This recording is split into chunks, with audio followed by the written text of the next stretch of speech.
¿Alguna vez te has preguntado si la Biblia que conocemos hoy está completa?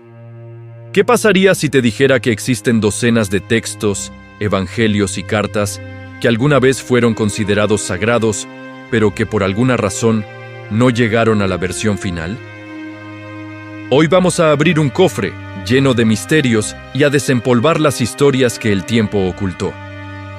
Prepárate para un viaje fascinante a través de los libros perdidos de la Biblia. Para entender por qué algunos libros quedaron fuera, primero debemos saber cómo se formó la Biblia.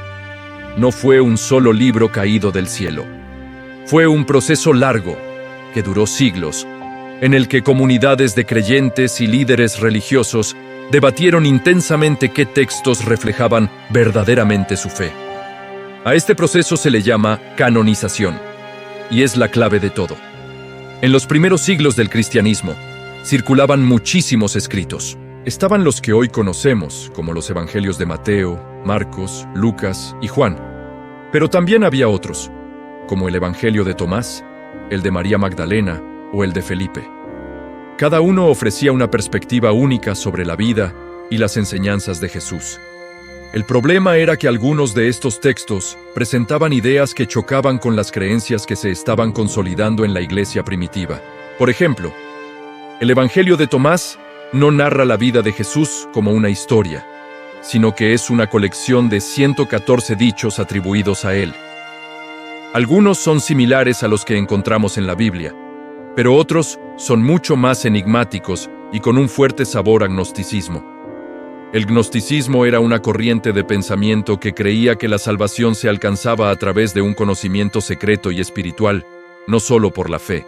Para los gnósticos, el mundo material era una prisión creada por un Dios inferior. Y Jesús había venido a liberar nuestras almas con este conocimiento oculto. Como puedes imaginar, estas ideas eran muy diferentes a la teología que defendían figuras como Ireneo de León o Atanasio de Alejandría, quienes jugaron un papel crucial en la formación del canon.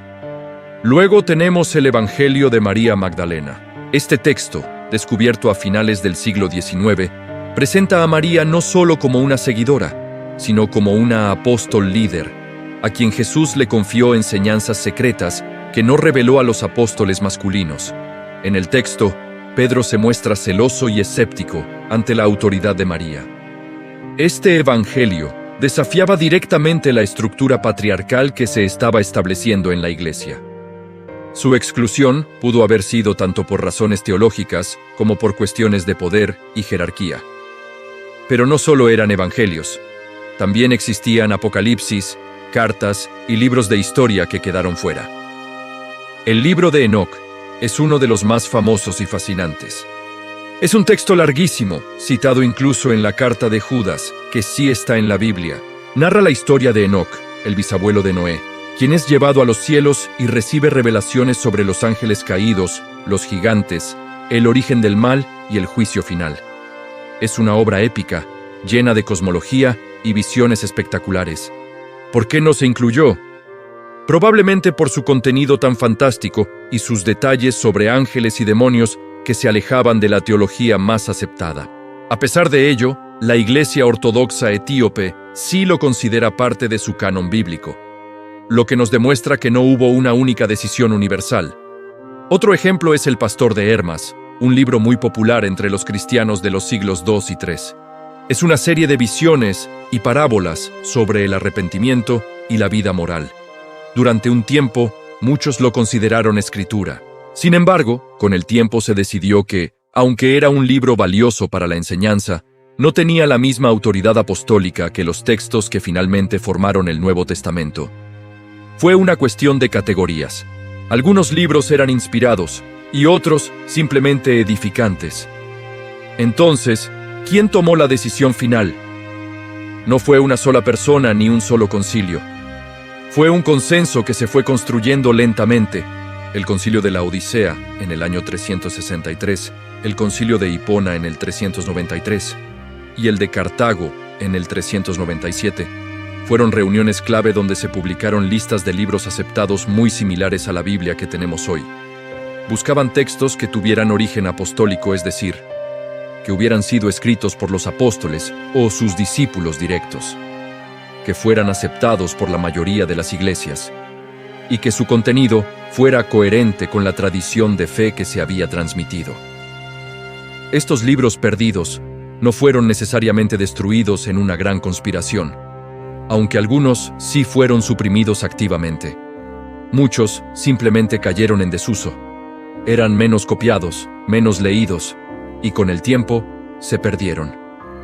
Fue el descubrimiento de los manuscritos del Mar Muerto en 1947 y la biblioteca de Nag Hammadi en Egipto en 1945 lo que nos devolvió muchos de estos textos olvidados, abriendo una ventana increíble al vibrante y diverso mundo del cristianismo primitivo.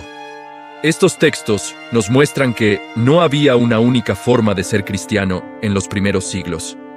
Había múltiples interpretaciones, debates acalorados y una riqueza de pensamiento que a menudo simplificamos.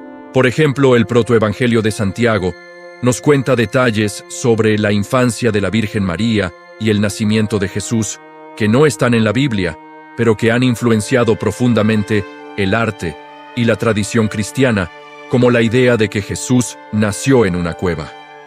Entonces, ¿deberíamos considerar estos libros como parte de la Biblia?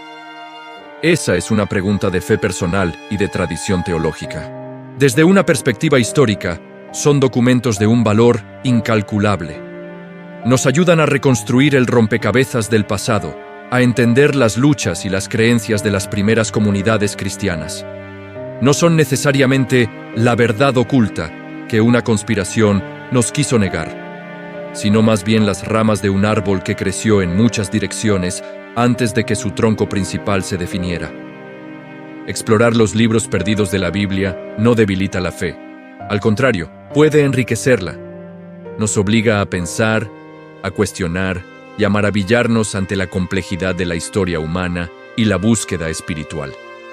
Nos recuerda que la historia de la fe no es una línea recta, sino un tapiz tejido con hilos de muchos colores, algunos más brillantes y otros que se desvanecieron con el tiempo.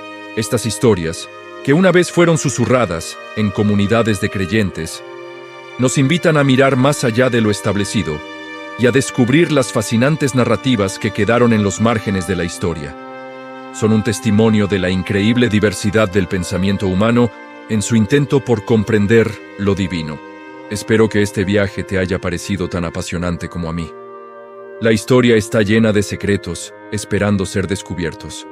¿Qué otro misterio te gustaría que exploráramos juntos? Déjamelo saber en los comentarios. No olvides darle a me gusta, suscribirte y activar la campanita para no perderte ninguna de nuestras futuras aventuras. Gracias por acompañarme y hasta la próxima.